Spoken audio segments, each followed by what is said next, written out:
Hey everyone, my name is Tycho, and in this video I will be showing you how to draw an original character from a sketch to the finished line art in Photoshop. I often create artwork to promote my books, and in this particular video we are going to be talking about a character from my book Court of Snakes, This Desert Cage. Today I will be drawing Parisa. She's one of the main characters from the book. She is a strong and independent young woman with a complicated past. Before I start the drawing, I usually make 3D models that help me with the anatomy and the pose. I create these models in DAZ 3D, and it really helps me to make the final product more accurate.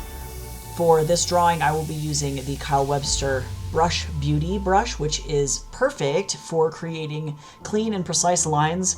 I really like it because it reminds me of when I used to use micron pens on Yupo paper, and if you've never worked on Yupo paper, definitely do it. It's like drawing on plastic in the best way possible. So shout out to Kyle Webster for creating some really cool brushes. I love this one a lot. Now let's get started. I have a sketch of Parisa that I'm using as my base layer, and I will be creating line art on a separate layer so I can easily edit it if necessary.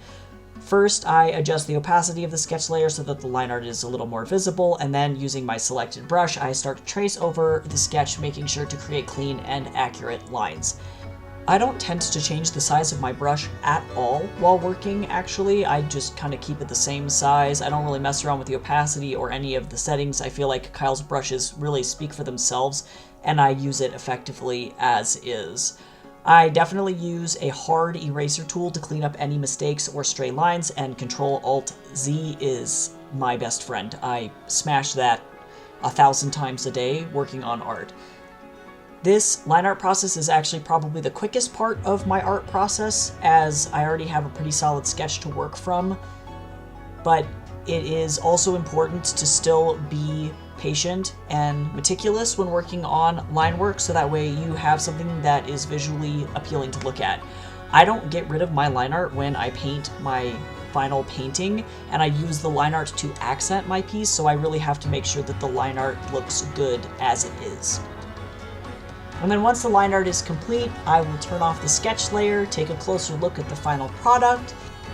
At this point, I can make any adjustments to the line work that I like, such as fixing imperfections or adjusting the thickness of the lines. Sometimes I will go through and I will add in blocked inked shadows to certain areas, like under the chin or behind the ear or in heavy wrinkles of clothing. I do find that this gives the line work a little bit more weight, and I really like that a lot. After this point, of course, I will go and add color, and I will shade this painting. I encourage you to experiment with different types of brushes to figure out which type of ink brush works best for you.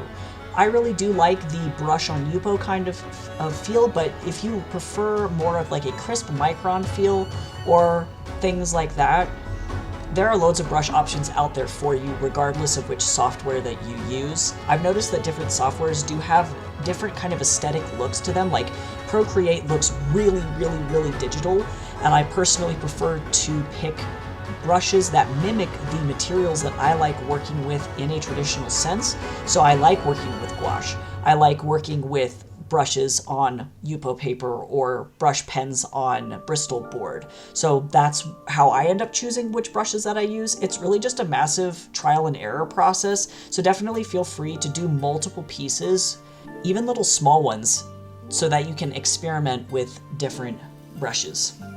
Isn't Parisa just so absolutely cute though? She had to cut her hair really, really short when she went into a military training program, and she's got a really complicated history.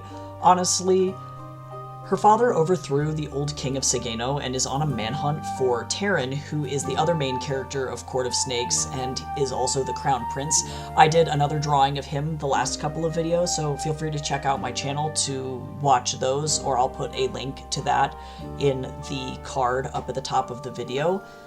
Parisa's father just ignores her, and eventually he forces her into a military training camp. Despite this, Parisa rises above her male peers and eventually learns that she doesn't need her father's love, and that there are people who will love her for who she is regardless. Her hair is really important to her, and so to have to cut all of that off is incredibly sad, but I think she still looks super, super cute with short hair regardless. If you're interested in checking out Court of Snakes, I would be absolutely honored if you read it. If you like Hunger Games, if you like Divergent, if you like Inkheart, you will love these books. It's going to be a series. I'm working on the second one right now, but Court of Snakes, This Desert Cage is suitable for readers 13 to 18. Honestly, if you are an adult, you probably will love it as well.